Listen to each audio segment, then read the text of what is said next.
कभी कभी सच आईने जैसा होता है, जितना देखो उतना डरता है। बनारस का नाम तो सबने सुना है, शहर की गलियों में कई रहस्य दबे पड़े हैं।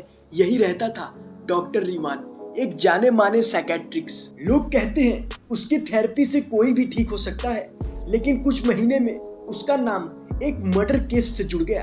केस था निशा नाम की लड़की का।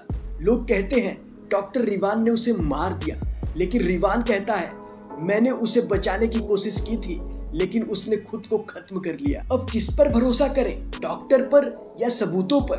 पुलिस ने रीवान के क्लिनिक से थेरेपी रिकॉर्डिंग निकाली। हर टेप में लोग अपने सबसे गहरे सीक्रेट्स बताते थे। निशा की आवाज उसमें सबसे डरावनी थी। उसने कहा, डॉक्टर अगर मैं मर गई तो समझना ये मेरी चॉइस नहीं होगी।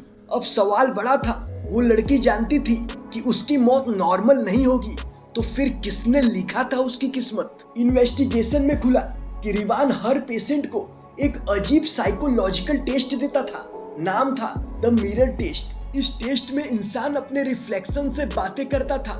कई पेशेंट कहते हैं आईने में हमने वो चेहरा देखा जो हम खुद कभी ना मान पाए। लेकिन अजीब बात ये थी कि जिस भी पेशेंट ने ये टेस्ट दिया वो कुछ ही महीनों में मर गया। अब पुलिस के सामने सवाल था, क्या ये कोइंसिडेंस है या डॉक्टर ने ही ये सब डेथ प्लान की है? पुलिस को पता चला कि रीवान की जिंदगी दो हिस्सों में बटी थी। दिन में वो एक प्यारा सा डॉक्टर, रात में वो ऑनलाइन प्लेटफॉर्म्स पर एक दूसरा नाम लेकर एक्टिव रहता था।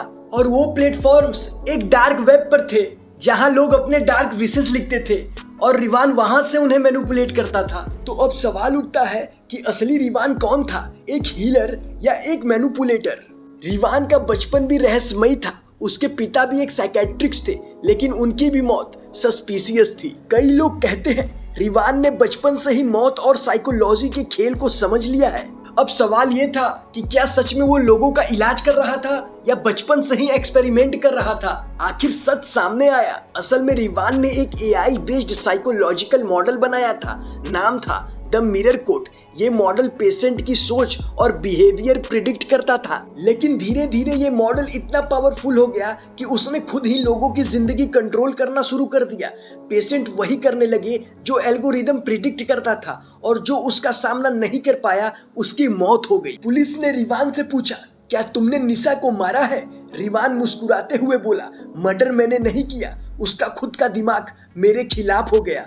और तभी उसका आखिरी डायलॉग गूंजा कि कभी कभी असली कातिल इंसान नहीं होता, बल्कि उसका ही बनाया हुआ आईना होता है।